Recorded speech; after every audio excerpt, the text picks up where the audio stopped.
Hello दोस्तों, welcome to my channel latest learn pharmacy. हम पढ़ेंगे फार्माकोलॉजी की सेकेंड यूनिट, जिसमें जो आज का हमारा टॉपिक होने वाला वो क्या है, एंटी कोगुलेंट। तो सबसे पहले अगर आपने कोगुलेशन का वीडियो नहीं देखा हुआ है तो उस वीडियो को जाकर के एक बार जरूर देख लीजिएगा, क्योंकि वही के मैकेनिज्म को उठाकर यहाँ पे अपोजिट कर दिया गया है, इसलिए इसको बोला जाता है एंटी कोगुलेंट। तो सबसे पहले हम थोड़ा सा कोगुलेशन को मतलब रिपीट कर लेते हैं कि कोगुलेशन का मतलब होता क्या है। तो जैसे कि हमने पिछले वीडियो में देखा था कि हमारे बॉडी के अंदर, जैसे हमारी बॉडी है, बॉडी के अंदर का कोई हमारे वेंस के अंदर या टिश्यू के अंदर कोई कट लग जाता है तो वहाँ से क्या होता है, कंटिन्यूअस वहाँ से ब्लीडिंग होने लगती है। लेकिन कुछ समय ऐसा आता है या एक टाइम ऐसा आता है कि वहाँ पर एक रक्त का थक्का, जिसको हम बोलते हैं क्लॉट, वहाँ पर क्लॉट जम जाता है और ये ब्लीडिंग होना बंद हो जाती है। तो इसको बोलते थे हम कोगुलेशन। अब बताती है एंटी कोगुलेंट। तो अब एंटी कोगुलेंट का सेम उल्टा मतलब हो गया कि कोगुलेशन का मतलब होता है कि रक्त को या ब्लीडिंग टाइम को कम करना या ब्लीडिंग को घटा देना या ब्लीडिंग को बंद कर देना। और एंटी कोगुलेंट का मतलब क्या, ऐसे एजेंट होते हैं जो कि ब्लीडिंग को एक्सेलरेट करते हैं। एक्सेलरेट करने का मतलब क्या है कि जो ब्लड को आपके बॉडी के अंदर से निकालने के लायक हो या वो निकालने की कोशिश करते हो, that's known as anti coagulant.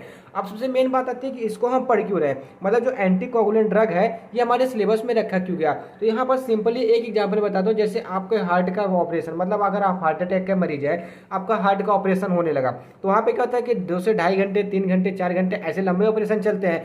अभी लंबे लंबे समय तक ऑपरेशन चलने में क्या होगा कि अगर आपका जो ब्लड है, ठीक है, मान लीजिए आपका ब्लड अगर क्लॉट तो करेगा ही करेगा, क्योंकि 2-3 मिनट उसकी क्लॉटिंग टाइम होती है, चाहे जहाँ से निकलेगा। सीवियर कट हो गया तो 9 मिनट में क्लॉट करेगा। तो during the surgery of the heart अगर आपका ब्लड क्लॉट कर गया तो इसका मतलब क्या, आप कर रहे हैं अलग वेंस का कर रहे हैं, वहाँ पे दूसरी वेंस वहाँ पे क्या हो जाएगी, जम जाएगी। तो इसलिए हम एंटी कोगुलेंट्स का हम यूज करते हैं। एंटी कोगुलेंट्स उस पेशेंट को देते हैं जिसको हमको क्या लॉन्ग टर्म थेरेपी दी जाती है किसी भी ऑपरेशन के माध्यम से। तो अब वहाँ पे क्या होगा कि आपके हार्ट से बराबर मतलब कोगुलेशन नहीं होगा। एंटी कोगुलेंट आप ड्रग दिए रहेंगे जिसकी वजह से आपकी ब्लीडिंग होती रहेगी और उधर एक साइड में आपका ब्लड इकट्ठा होता रहेगा और आपको आपके फिर से वहाँ पे चढ़ता रहेगा। तो दैट्स दिस, मतलब ये जो हमारा है, ये सिंपली हम कह सकते हैं कि ये हमारा एम है, ये हमारा उद्देश्य है, जिसके कारण से हम एंटी कोगुलेंट्स पढ़ते हैं। अब आते हैं इसके थोड़ी डेफिनेशन के बारे में कि ये होते क्या है। तो एंटी का सीधा मतलब समझिए प्रिवेंट, एंड कोगुलेंट्स का मतलब क्या होता है, clotting of the blood. Clotting का मतलब क्या होता है कि जब ब्लड सॉलिड फॉर्म में आ जाता है जिसको बोलते हैं क्लॉटिंग ऑफ द ब्लड। तो जस्ट अपोजिट कि जब प्रिवेंट करता है कि ब्लड हमारा क्लॉट ना हो पाए, डेट्स हो जाए एंटी कोगुलेंट्स। तो वही बात यहाँ पे लिखा हुआ है कि प्रिवेंट करता है किसको, ब्लड के क्लॉटिंग को। अब दूसरी बात आती है कि blood need to be solidified to prevent in excessive loss and to the preventive in invasive substance from the entering to the blood stream. अब इस लाइन का सीधा सीधा कहने का एक मतलब यह है कि जो ब्लड होता है वो सॉलिडिफाइड होता है। क्यों? कि वहाँ की आपके शरीर के अंदर से ज़्यादा मात्रा में वो ब्लड निकले ना। लेकिन कुछ ऐसी कंडीशंस होती हैं, कुछ ऐसे आप में स्थितियाँ आ जाती हैं जिसकी वजह से कोगुलेशन को रोकना पड़ता है कि कोगुलेशन ना होने पाए आपकी बॉडी के अंदर और आपकी ब्लीडिंग वहाँ पे हो जाए। जैसे एग्जाम्पल के तौर पर आपको फोड़ा हुआ, ठीक है, तो फोड़ा होने की स्थिति में क्या, जैसे मान लीजिए कि यहाँ पे आपको फोड़ा हुआ, अब यहाँ पे क्या हो कि यहाँ पे आपके पस जम गया। अब यहाँ पे आपको क्या करना है कि अगर यहाँ पे आपने चीरा लगाया तो अगर यहाँ पे कोगुलेशन स्टार्ट हो गया, ठीक है, अगर आपके WBC ज़्यादा एक्टिव है, प्लेटलेट ज़्यादा एक्टिव है, तो यहाँ पे तुरंत कोगुलेशन कर देंगे। अब उस कोगुलेशन को अगर आप रोकेंगे नहीं तो वहाँ से जो वेस्ट मटेरियल होगा, जो वेस्ट पस होगा या वेस्ट ब्लड होगा या डीऑक्सीजनेटेड ब्लड होगा, वो निकल नहीं पाएगा। जब वो निकल नहीं पाएगा तो आपको फिर से दोबारा से एक बार दो बार फुंसी या उस फोड़े को हो जाएगा। जैसे बहुत लोगों को ऐसे देखा जाता है कि एक बार उसको चीर के निकाल दिया गया, लेकिन कुछ समय के बाद देखा जाता है कि उनको फिर उसी जगह पे हो जाता है। तो यही रीजन होता है कि उसमें कुछ ना कुछ मटेरियल हमारे रह जाते हैं। इसी को बोलते हैं हम एंटी कोगुलेंट्स, ठीक है। अब आगे चल, उसके बाद हम जानते हैं कि classification of the anti coagulant, मतलब जो हमारी एंटी कोगुलेंट्स की ड्रग है जो कि हमारे ब्लीडिंग टाइम को स्पेंड करती है। कहने का मतलब क्या है कि अगर हमारा यहाँ पे कट लगा हुआ है तो यहाँ पे क्या करेगा, अगर ब्लीडिंग टाइम यहाँ पे 3 मिनट की, मतलब क्लॉटिंग टाइम यहाँ पे 3 से 9 मिनट का है, तो इसको 9 से बढ़ा करके 12 कर देंगे।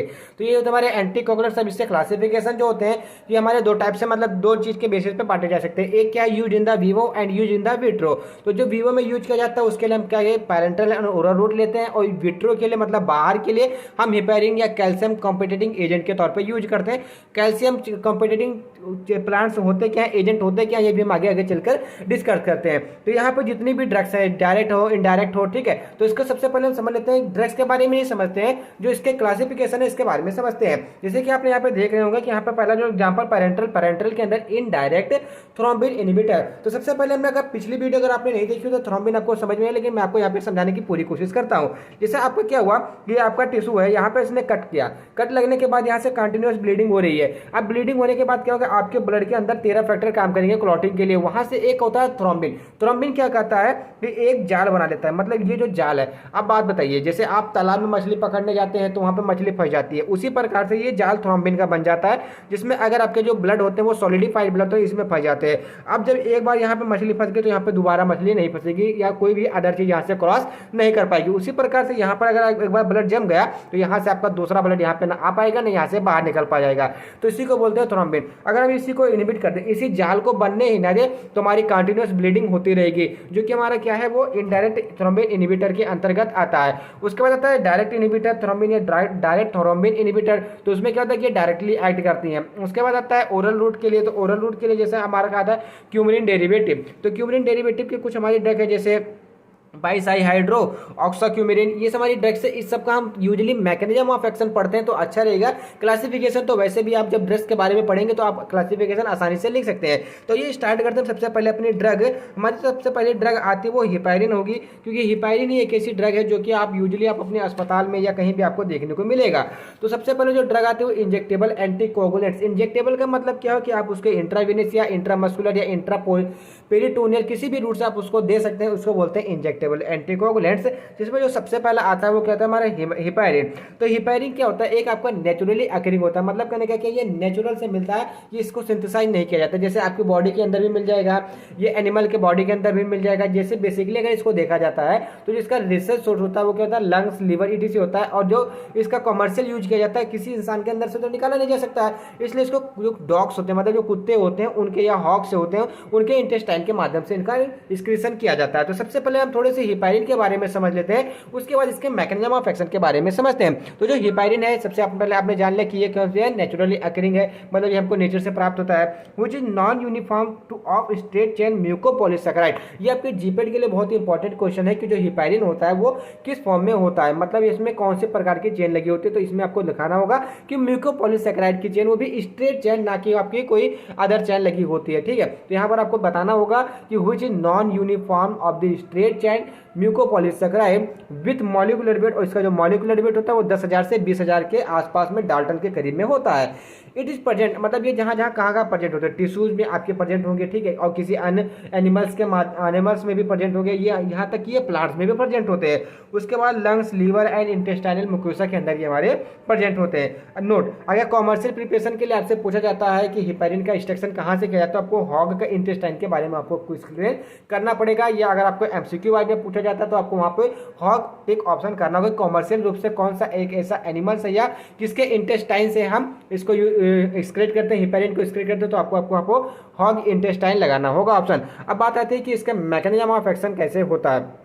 तो अगर आपने पिछला वीडियो देखा होगा तो मैंने वहाँ पर आपको थ्रोम्बिन के बारे में बताया था कि जब इंजेक्शन लगाया जाता है, ठीक है, थ्रोम्बिन और हिपैरिन इन सब के बारे में आपको मैंने पिछले वीडियो में बताया था। ये बताया था हिपैरिन के बारे में कि जैसे आपको इंजेक्शन लगाया जाता है तो अगर उसमें थोड़ी सी भी एयर रह गई तो वो आपके बॉडी के अंदर चली जाएगी, आपके वेन्स के अंदर चली जाएगी, और जब वो ऑक्सीजन हिपैरिन के साथ कॉन्टेक्ट कर जाएगा तो वहाँ पे क्या कोगुलेशन कर देगा। ठीक है, तो हिपैरिन का यही रोल होता है। अब बात आती है कि एंटी कोगुलेंट्स में जो हिपैरिन होता है वो कैसे यूज होता है, मतलब कैसे इसका मैकेनिज्म ऑफ एक्शन होता है, ये आप सिंगल बाय सिंगल समझते। चलिए, ये आपने हिपैरिन लिया, हिपैरिन क्या किया आपने इंट्रावेनस ने लिया, ठीक है, तो हिपैरिन ने क्या किया कि ये एंटी थ्रोम्बिन थर्ड, मतलब ये कि आपके एक कोगुलेशन का फैक्टर है, इससे जाके बाइंड कर लिया, जो क्या करता है कि जो थ्रोम्बिन को डीएक्टिवेट करते हैं।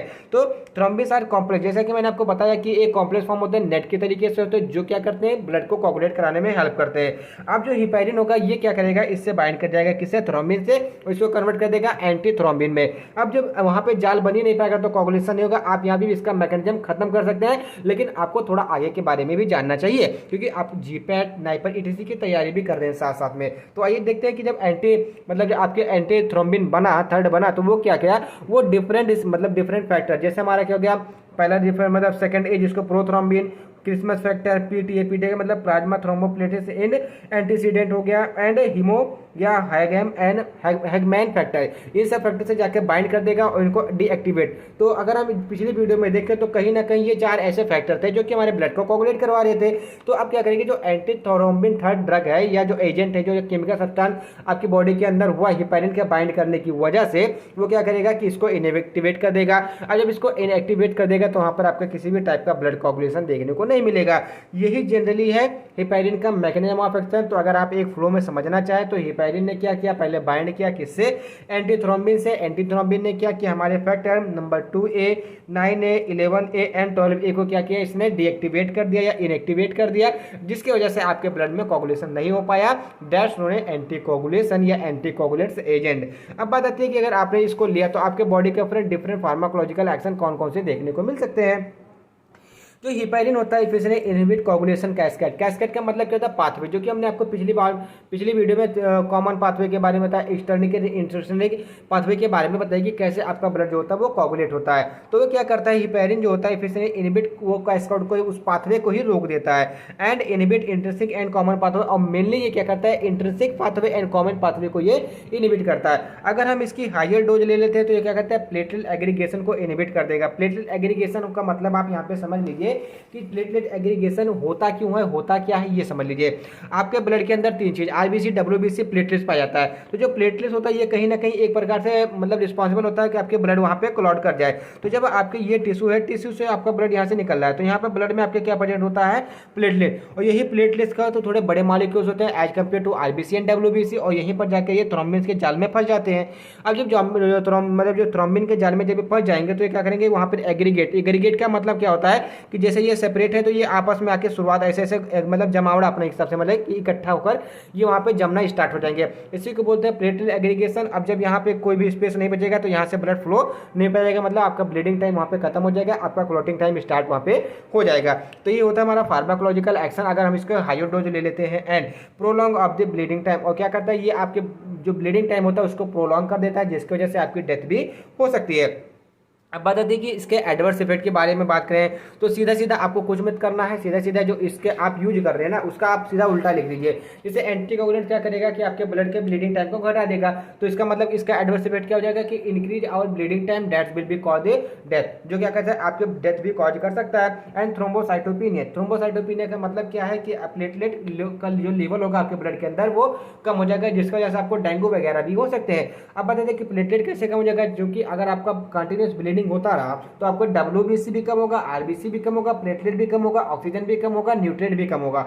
जाहिर सी बात है कि जितने भी माध्यम हमारे बॉडी के अंदर प्रेजेंट है, जो हम एक्सटर्नल सोर्स से लेते हैं वो सब हमारे जो ब्लड होता है वही हमारे कैरियर होते हैं। तो अगर जब हमारे बॉडी के अंदर ब्लड रहेगा ही नहीं तो क्या कैरियर की तरह कौन काम करेगा, आपके और कोई तो काम करने आएंगे नहीं, या कोई पानी वानी तो आप डाल नहीं लेंगे कि वहाँ पे काम कर लेगा। तो वहाँ पे क्या यही इसका एडवर्स इफेक्ट है, जिसको बोलते हैं थ्रोम्बोसाइटोपिनिया, जिसका मतलब क्या होता है कि low level of the platelet आपके बॉडी के या ब्लड के अंदर। एंड ऑस्टियोपोरोसिस का मतलब क्या होता है कि जो आपकी बोन होती है वो हमारी वीक हो जाती है और ब्रिटल, मतलब आपने बहुत लोगों को देखा होगा कि उनके जो नाखून होते हैं ब्रिटल, मतलब चम्मच के शेप के हो जाते हैं, इसी की वजह से होते हैं। मतलब हिपैरिन का कुछ उसमें भी रोल होता है। वैसे तो vitamin B12 and cyanocobalamin and folic acid की कमी की वजह से होता है, लेकिन अगर इसकी थेरेपी आप ले रहे हैं तो आपको ये चीज हो सकता है। एंड हाइपोएल्डोस्टेरोनिज्म, अब हाइपोएल्डोस्टेरोनिज्म आप कहाँ से पढ़ेंगे, जब मैंने आपको हाइपरटेंशन के ड्रग बता रहे थे तो मैंने आपको यहाँ पर एल्डोस्टेरोन का फंक्शन बताया था कि एल्डोस्टेरोन क्या होता है कि एड्रेनल कॉर्टेक्स को स्टिमुलेट करता है, जिसकी वजह से हमारा ब्लड प्रेशर जो होता है हाई होता है। तो अगर यहाँ पे हाइपो का मतलब क्या है, एल्डोस्टेरोन की सिंथेसिस वो क्या जाएगी, कम हो जाएगी। और जब एल्डोस्टेरोन की सिंथेसिस कम हो जाएगी जिसका मतलब क्या है आपका जो ब्लड प्रेशर वो रेगुलेट नहीं करेगा और आपको क्या हाइपोटेंशन मतलब लो बीपी आपको वहाँ पे हो सकता है। तो ये कुछ है इसके एडवर्स इफेक्ट के बारे में। एंड फार्माकोकाइनेटिक्स की बात करें तो इसकी फार्माकोकाइनेटिक क्या, इसका रूट ऑफ ड्रग एडमिनिस्ट्रेशन क्या आईवी रूट या सबक्यूटेनियस ले सकते हैं। Not able to cross blood brain barrier and placental barrier को ये क्रॉस नहीं कर सकते हैं। ड्यूरेशन ऑफ द एक्शन, जो हिपैरिन का ड्यूरेशन ऑफ एक्शन होता है 5 घंटे, उसकी हाफ लाइफ जो होती है 30 से 60 मिनट के अराउंड, बिटवीन में 45 मिनट भी आप यहाँ पे लिख सकते हैं होती है। आपको डिफरेंट साइज पे डिफरेंट आपको यहाँ पे हाफ लाइफ देखने को मिलेगी। उसके बाद इसका जो मेटाबॉलिज्म होता है वो लीवर में होता है और किस एंजाइम के प्रेजेंस में, तो ये इसका नाम होता है हिपैरिनेज, और जो इसका एक्सक्रीशन होता है वो यूरिनेशन के माध्यम से होता है। तो यहाँ पर आपकी बात हो गई, हम किसकी बात करते हैं, हिपैरिन की बात। अब बात आती है कि कॉन्ट्राडिकेशन। कॉन्ट्राडिकेशन का मतलब क्या होता है कि किन पेशेंट को इसको हम नहीं दे सकते हैं। इन पेशेंट सफरिंग फ्रॉम थ्रोम्बोसाइटोपिनिया, ऐसे पेशेंट जो already low level of the platelet से जूझ रहे हैं या उनका प्लेटलेट डाउन हो गया तो उनको हम ये चीज़ नहीं दे सकते हैं। या उनको कोई ब्लीडिंग डिसऑर्डर जैसे हीमोफीलिया हो या हाई ब्लड प्रेशर हो या ट्यूबरक्लोसिस हो, तो ऐसे पेशेंट को हम ये ड्रग नहीं दे सकते, मतलब एंटीकोगुलेंट की ड्रग नहीं दे सकते हैं। उसके बाद not given with penicillin and tetracycline, या हम किसी भी अन्य प्रकार की एंटीबायोटिक के साथ या इस एंटीकोगुलेंट ड्रग को नहीं दे सकते हैं। एंड क्रोनिक एल्कोहलिक सिक्रोसिस, सिक्रोसिस का मतलब क्या होता है कि लीवर डिजीज, मतलब लीवर सड़ जाना, एंड रेनल फेलियर, ऐसे पेशेंट को हम क्या करते हैं कि ये जो एंटीकोगुलेंट होता है इसको हम उसको नहीं देते हैं या उनको कॉन्ट्राडिकेशन करवाते हैं।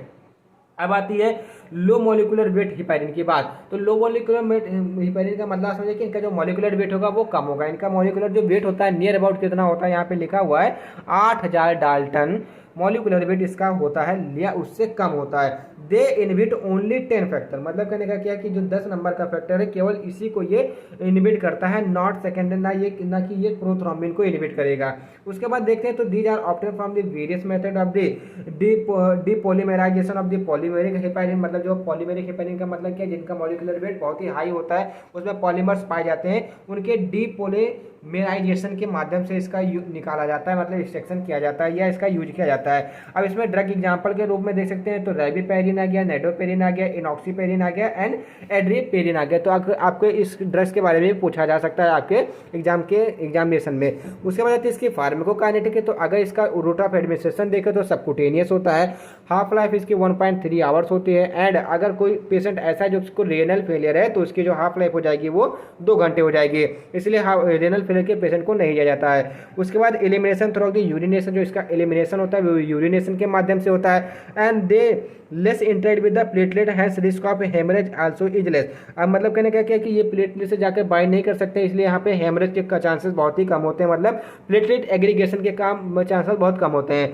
No risk of the osteoporosis, मतलब आपके मसल जो आपकी हड्डियाँ होती है उसमें वीकनेस या ब्रिटलनेस का कोई यहाँ पे झंझट वगैरह नहीं है। आफ्टर लॉन्ग टर्म एडमिनिस्ट्रेशन, अगर आप इसको लंबे समय के लिए लेते हैं तब भी कोई दिक्कत नहीं है। उसके बाद अब बात आती है हमारी किस क्लासिफिकेशन की, डायरेक्ट थ्रोम्बिन इनहिबिटर। ये क्या करते हैं, डायरेक्ट जाकर थ्रोम्बिन को इनहिबिट कर देते हैं। तो ये क्या होते हैं, दे directly bind with the thrombin. Thrombin एक जाल होता है जो क्या करता है, हमारे ब्लड को कोगुलेट करवाता है। एंड एक्टिव 83rd रिसेप्टर या 83rd फैक्टर। अब यहाँ पे इसमें जो ड्रग आती है, सबसे पहले ड्रग आ गई हमारी कौन सी है, लिपुरिडाइन हो गया। तो लिपुरिडाइन क्या होता है कि यहाँ ये हीरोडीन, मतलब यहाँ आपसे पूछा जा सकता है कि ये कहाँ से प्राप्त होती है, आपको यहाँ पे बताना है कि हीरोडीन से ये प्राप्त होती है। अब इसके बारे में आप थोड़ा सा पढ़ लेते हैं कि होता क्या, छोटा छोटी चीज़ें यहाँ पर हम पढ़ लेते हैं। Drug of choice in case of heparin Indo thrombocytopenia. अगर हिपैरिन अगर आपको थ्रोम्बोसाइटोपिनिया मतलब अगर आपका प्लेटलेट लेवल कम है तो उस कंडीशन में आपको हिपैरिन नहीं दी जाएगी, उसकी जगह आपको कौन सी ड्रग दी जाएगी, लेपुरिडीन दी जाएगी, ठीक है। एंड इसका जो available as the parenteral preparation, और ये पेरेंटल प्रिपरेशन के तौर पे मार्केट में अवेलेबल है। अगर इसके एडवर्स रिएक्शन की बात करें तो इसके एडवर्स हेमरेज हो सकता है एंड हेमेटूरिया हो सकता है, मतलब आपके जो यूरिनेशन के माध्यम से यूरिया का जो एक्सक्रीशन होगा वो ज़्यादा हो जाएगा या आपके ब्लड के अंदर यूरिया की कंसंट्रेशन ज़्यादा बढ़ जाएगी, ये होता है हेमेटोयूरिया। उसके बाद जो हमारी नेक्स्ट ड्रग आती है इसमें आती है डाना पैराइड, ठीक है। ये क्या होती है, ये हमका intestinal mucosa of the pig, मतलब जो पिग होता है, सुअर होता है, उसके इंटेस्टाइन के म्यूकोसा से इसको ऑब्टेन किया जाता है। इसमें क्या क्या कंटेन होता है, 84% हेपैरिन सल्फेट होता है, 12% इसमें डैलमेटेन सल्फेट होता है, 4% इसमें क्या होता है, कॉन्ड्रियोटिन सल्फेट होता है। इसकी जो हाफ लाइफ होती है वो 24 आवर्स होती है, मतलब पूरे एक दिन एक रात मान सकते हैं। And use during the hip replacement. Hip replacement आप समझ सकते हैं कि जो आपकी हिप की रिप्लेसमेंट होती है, जब आपको उठने बैठने या न्यूरो की दिक्कत हो जाती है तो आपका हिप रिप्लेसमेंट किया जाता है।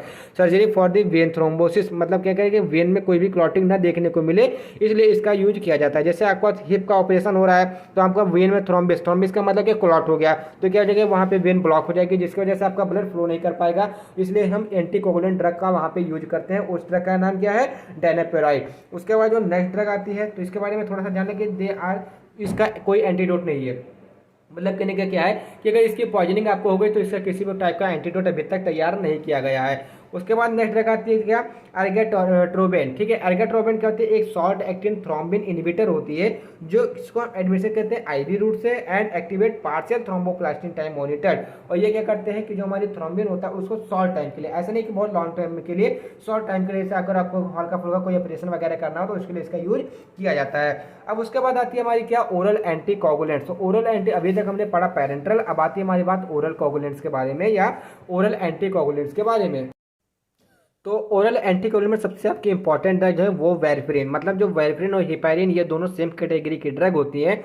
बस हम वेरफ्रिन को क्या करते हैं, ओरली लेते हैं, और जो हमारा हेपेरिन होता है उसको हम पैरेंटल रूट से लेते हैं। और यही आपके मेनली जो कंपटीशन एग्जाम जैसे जीपैट नाइपर होता है वहाँ पे ये पूछा जाता है। क्योंकि नाइपर में केवल केमिस्ट्री पूछे जाते हैं, इसलिए यहाँ पर केवल उसका वेरफ्रिन का केमिकल स्ट्रक्चर या उसकी जो भी उसका आईपीसी नेम होगा ये पूछा जा सकता है नाइपर में। लेकिन जीपीएट में आपको फार्माकोलॉजी से क्वेश्चन आते हैं।